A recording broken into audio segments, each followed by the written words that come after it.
Another tattoo parlour. Might get something done today. Yeah. Yeah.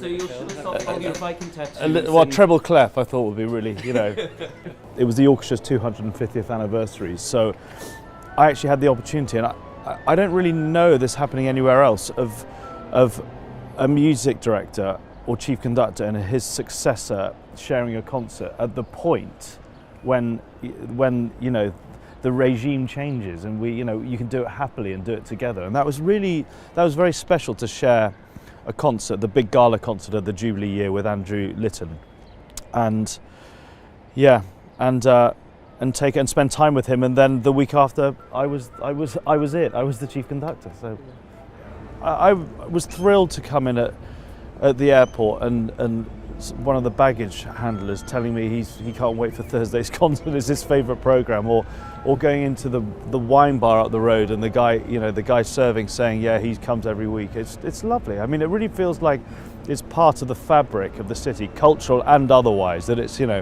something which belongs to the Bergen people, which is just how it should be. Yeah. You can see the harbour, I can see a little bit more of the old tall ship. The things that make me most nervous here are conducting Grieg, which conducting Grieg here must be like conducting the Vienna New Year's Day concert. It's music that they know absolutely backwards, and you're just sort of approaching from a distance at the moment. But I'm going to do a lot of Grieg actually here with them, and that's a very special occasion. I mean, the relationship with Grieg is obviously very specific because he was here and so closely connected to the orchestra. But also it's a small place and they hang on to him. I mean, they really hug him as a musical personality, which is exactly the way it should be. A great musical personality, like the orchestra, connected to this small, beautiful town. When I've been energetic, I've walked up to the top of Fluen. And it wasn't this morning that I was going to do that, but maybe after rehearsals today I'll get up there. It's good. I really force myself to, because you can get cocooned in music so easily. I force myself to see the places I'm in. Otherwise, what's the point of doing what we do if you're not engaging with the surroundings properly? A conductor and orchestra go to battle together, really. To create something for an audience, and you don't really know each other until you've done that, and until you've done it a few times actually. So I kept coming back, and then I also started recording here, and we had a wonderful experience recording a disc of Berio arrangements of earlier pieces, some Schubert, some Mahler, and we just both thought that it would be a relationship we'd really like to carry on, because those are the privileged relationships, the ones that you can really build up and hang on to when you know each other, because you're starting at such a higher point when you know the expectations of the orchestra, or that they know the expectations of the conductor. A wind section, ba ba ba ba, about the way that the front of those notes come. It's not a marcato and it's not separate, but it just has that little bit of bubble in the sound. Can we try it at letter E? It's quite a big crescendo to the mezzo forte when it comes. It is a family, and we take a break at 11:30 every morning, and there's an amazing canteen, and we all go and sit down and eat together, and it's that doesn't normally happen.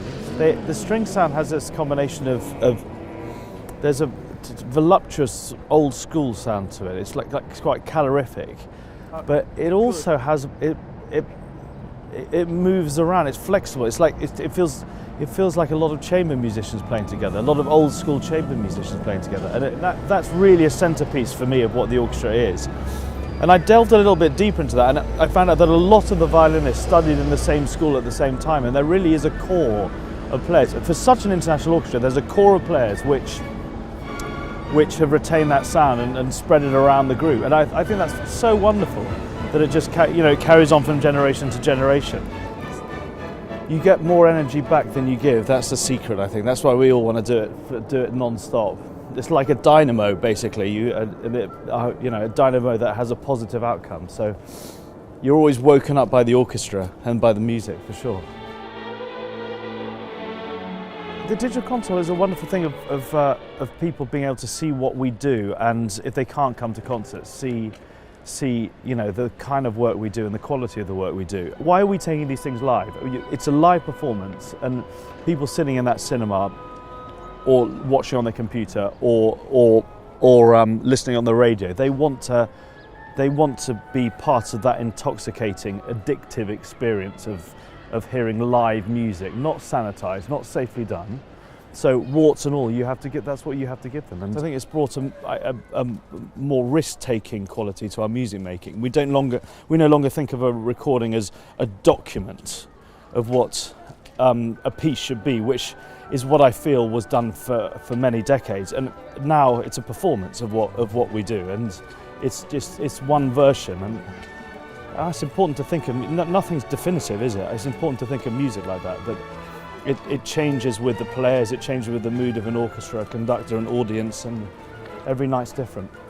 Someone famously said, your vision for an orchestra is to put music on and hope an audience comes, which is kind of basic, but I'm not sure. I mean, one thing I can say for sure is that I want to widen the diet of what the orchestra do, so we're going to do more Haydn and take the orchestra's rep further back, but also more new music. So, we'll keep with the traditional pieces, the central repertoire, the early 20th century, the big, the late 19th century pieces, but widen the diet, because that's good for an audience to experience as much of a range of music as possible. We want to be known outside Bergen better. We want to be known inside Bergen better. And it's a combination of things. And just, I know that with this relationship, we'll keep challenging each other to push our boundaries of what we're expecting and what we need in terms of our music making, and that can only be healthy.